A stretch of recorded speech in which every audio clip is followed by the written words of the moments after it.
So today I'll be showing you how to make a big bow out of 21-inch Deco poly mesh. For this tutorial, you're going to need one 21-inch Deco mesh, pair of scissors, either pencil garland, floral wire, or zip ties, but I prefer pencil garland. So the first step is to make your streamers.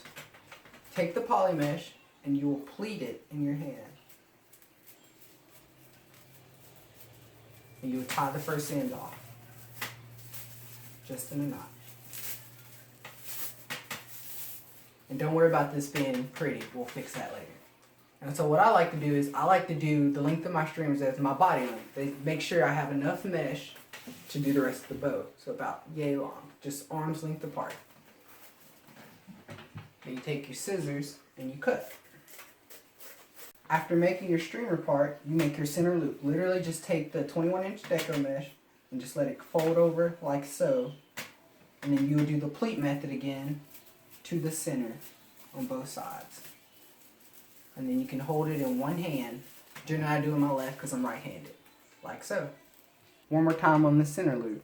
Just fold over once to make a circle. Pleat in your hands. And that would be your center of your bow. And you just hold it with one hand. So now after getting your first center of your bow, generally the general rule of this, you want to start short, get bigger as you do it. So this will be the first two loops of my bow. So I'll start up higher and you do the pleat method.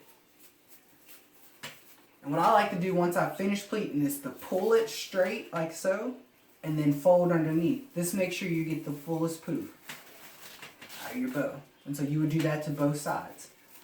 And little advice, don't worry about it poofing up right at the beginning, because mine never looks pretty until I puff it out at the end, but that side does. And so after, I usually put 4 loops on each side, and you will continue this until you get 4 loops on each side, just getting a little bit bigger every time. Just go a little bit farther down in the mesh, and just continue this until you have 4 loops.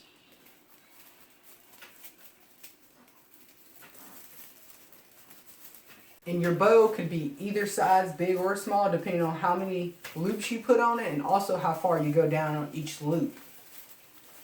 And these bows can also be used for mailbox toppers, Christmas trees, on your door, windows, garage, all sorts of things. So it's a good little, neat little trick to know how to do. So now my bow is complete. It does look a little bit messy, but like I said, don't worry about that until the very end. And now we're going to add the streamer to the back of the bow. So that part you made earlier, the streamer part, you will take and pleat in the direct middle of it.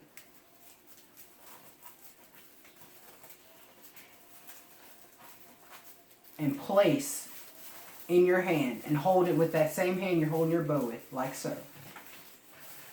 So now, after getting everything in your hand, you want to take your pencil garland, either your zip ties, floral wire, whatever you prefer to use to tie your bows with, run it across the palm of your hand to the other side.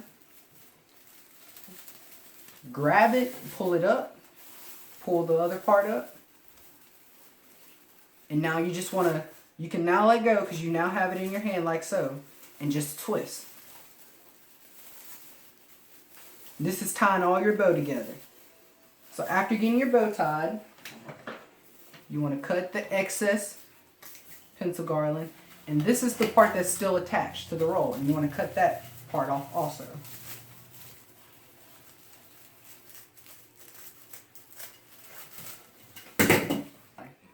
And I would like to state, you would use this pencil garland to attach it to whatever you need to attach it to. So I usually just make a little loop so you can use it to hang it. So now to make this bow actually look like a bow, because right now it looks a mess on one side. But I'm going to do the side that's already pretty. You just poof it out, grab both ends of the loops, just poof it out. See, it's easier on this side. But when you get to your messy side, you do the same method. Find your first loop that you made and poof it out. Second loop. Now you see the loops are getting big and they look more defined in the bow. And lastly, the fourth loop.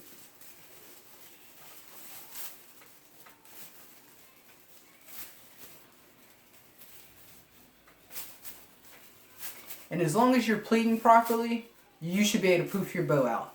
perfectly every time. So now I'm at the bottom of my strings. Just to make this look a little bit neater, always cut off the excess and making it all even. Like so. And this is your completed bow. Thank you for watching my 2016 bow tutorial.